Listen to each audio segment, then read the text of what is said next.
This pile you see in front of you is the result of cleaning and testing 6 different Famicom games, and we'll take a look at all of them today on the Retro Hunting Adventures from Mr. MegaManFan. So stay tuned after these introductory words from my good friend MegaRan.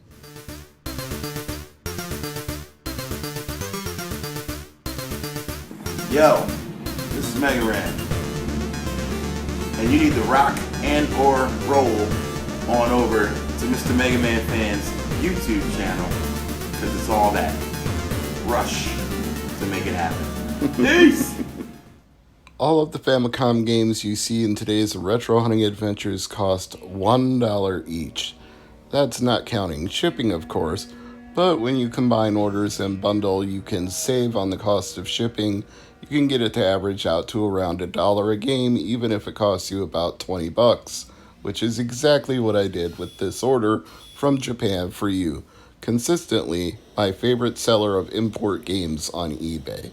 This first title is Akuma-kun.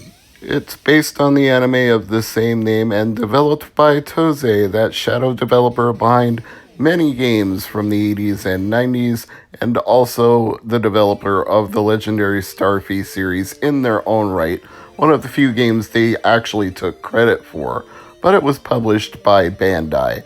And as you can see, this one is a role-playing game with heavy emphasis on the Japanese text, and immediately I'm thrust into an area where I have to shop for items and deal with shopkeepers, and I can't read what's going on, so I'm going to have to dump it and get a translation IPS from romhacking.net or anybody else who has one if there's one available.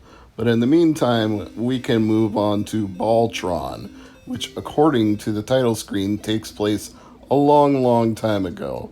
And I see absolutely no reason this one couldn't have been localized for North America, because it's a side-scrolling shooter with a lot of English text and very minimal Japanese text.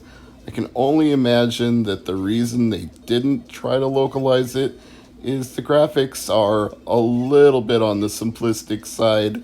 The music loops every 7 or 8 seconds, so it's not a lot to get out of that either. And I guess you could say it's derivative of Defender, minus having to rescue any humans, or at least none in the portions that I played.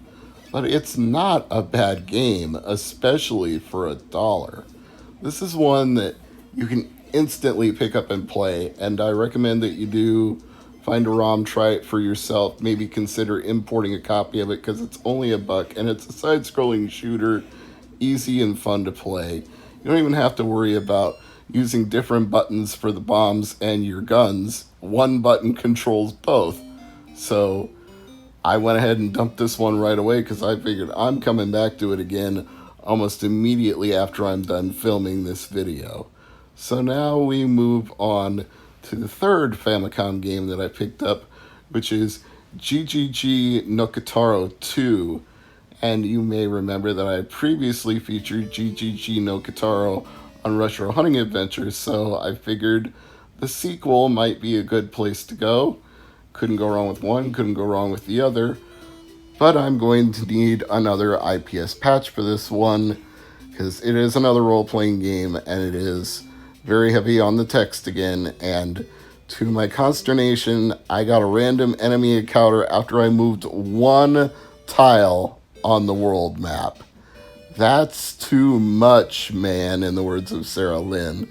So I moved on to MegaManFan, which you might know better as MUSCLE, which was a series of figures that came out in North America and had a respective cartoon and a localization of this video game. MUSCLE and MegaManFan are the same thing under different names. It's a good game, a little simplistic in the graphical style, but it's a wrestling game that's fun to play. Next up is Shinjinri, which to my surprise was a vertical shooter. I had no idea what to expect from this one, and I was pleasantly surprised. Some might say it's a little bit slow-paced, but the enemies start coming at you really fast right away. So maybe it's not such a bad thing that it's a little slow paced in the beginning. I've got to learn the power up system. Obviously, you shoot these flower looking things to pick them up, and then I've got to memorize the wave pattern attacks and try to get good, as they say. But it seems like it would be worth doing, so I'd say 2 out of 4 are home runs here for only $1 a piece. Hard to beat that batting average when you're buying random Japanese Famicom games. If they're only $1 and you get even one good one out of 5 or 6, that's cheaper than any single NES game you can buy in North America. So far, Baltron, Kinnikuman Muscle, and Shinjin Ri, actually I'd say that's 3 out of the ones I've tested so far. And we're about to have a 4th because this is Pac-Land, which astoundingly was never released in North America. And this would have been the easiest one to port of all. There's absolutely no Japanese text that you need to deal with, and everybody knows Pac-Man, and I think most people who grew up in the 80s saw the Pac-Man cartoon series, so this would have been, I don't know if a huge success is the right word for it, but it would have gone over well, because it's a very easy to control side-scrolling Pac-Man adventure. A and B run left and right, and you hit up to jump. The control scheme's a little weird, but you get used to it quickly. And all you gotta do is pick up the cherries and avoid the ghosts and the bombs that they drop, which look like little ghost monsters for whatever reason. And once you complete a level, you get a break, and it totals up your points based on how much time you had left after completing the level. There is a time limit of sorts. These dots up on the top of the screen show you how long you have left, so keep moving, it's to your benefit. It's almost an auto runner, but not quite. Maybe they decided it was too simple for North American gamers, but that doesn't make sense because they released it on other systems, TurboGrafx 16 for example, so I don't think that was the problem.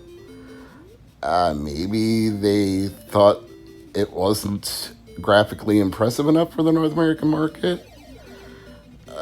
It's simple, but it looks fine. It's not going to blow you away with parallax scrolling or anything, but at least the music isn't an 8-second loop. It's an actual tune, and the scrolling is smooth, and the gameplay is good.